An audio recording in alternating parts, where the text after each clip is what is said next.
This is a cold start for this 2003 125cc Parilla Go Kart engine. So it's just me here in the garage, so it's a little bit awkward here, but let me step back here, put my hand on the exhaust system.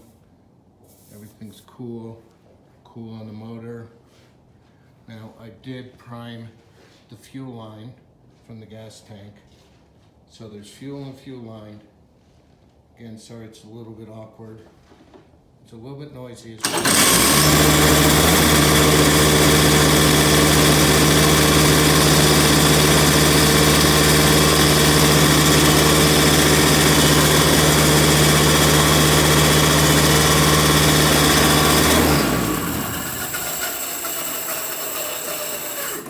Sorry about that. As you can see, it's just a little bit awkward with one person.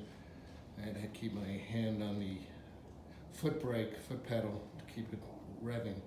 But just a demonstration, ease of start, really first time, batteries charged, fuel line has been engaged.